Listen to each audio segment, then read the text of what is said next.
وهذا كتاب أنزلناه مبارك مصدق الذي بين يديه ولتنذر أم القرى ومن حولها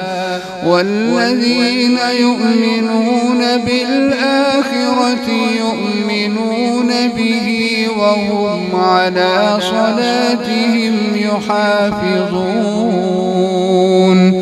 ومن أظلم ممن افترى على الله كذبا أو قال أوحي إلي ولم يوح إليه شيء ومن قال سأنزل مثل ما أنزل الله ولو ترى إذ الظالمون في غمرات الموت والملائكة باسطوا أيديهم أخرجوا أنفسكم اليوم تجزون عذاب الهون بما كنتم تقولون على الله غير الحق وكنتم عن آياته تستكبرون ولقد جئتمونا فرادا كما خلقناكم أول مرة وتركتم ما خولناكم وراء ظهوركم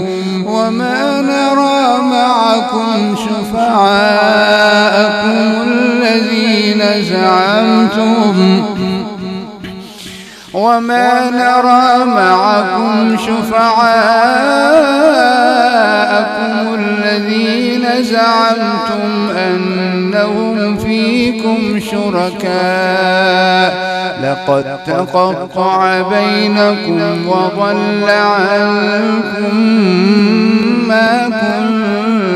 كنتم تزعمون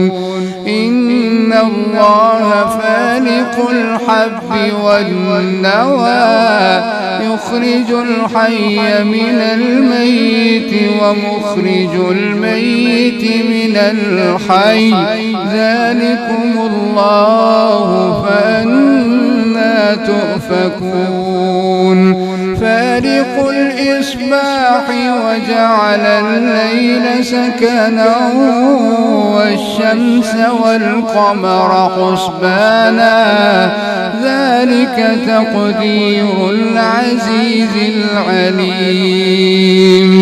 وهو الذي جعل لكم النجوم لتهتدوا بها في ظلمات البر والبحر قد فصلنا الآيات لقوم يعلمون وهو الذي أنشأكم من نفس واحدة فمستقر ومستودع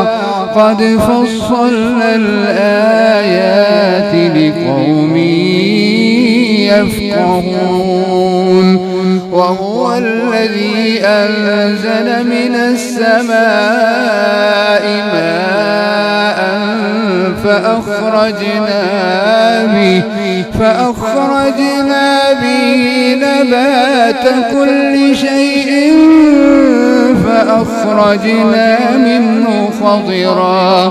فأخرجنا منه خضرا نخرج منه حبا متراكبا ومن النخل من طلعها قنوان دانية وجنات من أعناب والزيتون والرمان مشتبها وغير متشابه انظر إلى ثمره إذا أثمر وينعه إن في ذلكم لآيات لقوم يؤمنون وجعلوا لله شركاء الجن وخلقهم وخرقوا له بنين وبنات بغير علم سبحانه وتعالى عما يصفون بديع السماوات والأرض أنى يكون له ولد ولم تكن له صاحبة وخلق كل شيء وهو بكل شيء عليم ذلكم الله ربكم لا إله إلا هو خالق كل شيء فاعبدوه وهو على كل شيء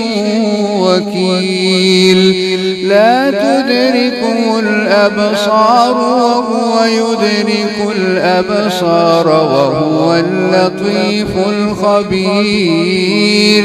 قد جاءكم بصائر من ربكم فمن أبصر فلنفسه ومن عمي فعليها وما أنا عليكم بحفيظ وكذلك نصرف الآيات وليقولوا درست ولنبينه لقوم يعلمون اتبع ما أوحي إليك من ربك لا إله إلا هو وأعرض عن المشركين ولو شاء الله ما أشركوا وما جعلناك عليهم حفيظا وما أنت عليهم بوكيل ولا تسبوا الذين يدعون من دون الله فيسبوا الله عدوا بغير علم كذلك زينا لكل أمة عملهم ثم إلى ربهم مرجعهم فينبئهم بما كانوا يعملون وأقسموا بالله جهد أيمانهم لئن جاءتهم آية ليؤمنن بها قل إنما الآيات عند الله وما يشعركم أنها إذا جاءت لا يؤمنون ونقلب أفئدتهم وأبصارهم كما لم يؤمنوا به أول مرة ونذرهم في طغيانهم